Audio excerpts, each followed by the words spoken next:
জুমার দিনে দোয়া কবুল হয়। আল্লাহ হাবিব বলেন একটা সময় আছে জুমার দিন দোয়া করলে কবুল করে কে? সময়টা কখন? মুহাদ্দিসিন ইকরাম অনেক ইখতিলাফ করেছে। সবচেয়ে গ্রহণযোগ্য মতামত হচ্ছে আসরের সালাতের পরে। জুমার দিন আসরের সালাতের পরে সূর্য ঢলে পড়ার আগে দোয়া করলে কবুল করবে কে? জুমার দিনে দোয়া কবুল হয়। আল্লাহ হাবিব বলেন একটা সময় আছে জুমার দিন দোয়া করলে কবুল করে কে? সময়টা কখন? মুহাদ্দিসিন ইকরাম অনেক ইখতিলাফ করেছে। সবচেয়ে গ্রহণযোগ্য মতামত হচ্ছে আসরের সালাতের পরে।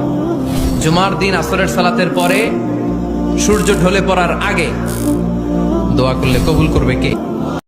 জুমার দিনে দোয়া কবুল হয়। আল্লাহ হাবিব বলেন একটা সময় আছে জুমার দিন দোয়া করলে কবুল করে কে? সময়টা কখন? মুহাদ্দিসিন ইকরাম অনেক ইখতিলাফ করেছে। সবচেয়ে গ্রহণযোগ্য মতামত হচ্ছে আসরের সালাতের পরে। জুমার দিন আসরের সালাতের পরে সূর্য ঢলে পড়ার আগে দোয়া করলে কবুল করবে কে? জুমার দিনে দোয়া কবুল হয়। আল্লাহ হাবিব বলেন একটা সময় আছে জুমার দিন দোয়া করলে কবুল করে কে? সময়টা কখন? মুহাদ্দিসিন ইকরাম অনেক ইখতিলাফ করেছে। সবচেয়ে গ্রহণযোগ্য মতামত হচ্ছে আসরের সালাতের পরে। জুমার দিন আসরের সালাতের পরে সূর্য ঢলে পড়ার আগে দোয়া করলে কবুল করবে কে? জুমার দিনে দোয়া কবুল হয়। আল্লাহ হাবিব বলেন একটা সময় আছে জুমার দিন দোয়া করলে কবুল করে কে? সময়টা কখন? মুহাদ্দিসিন ইকরাম অনেক ইখতিলাফ করেছে। সবচেয়ে গ্রহণযোগ্য মতামত হচ্ছে আসরের সালাতের পরে।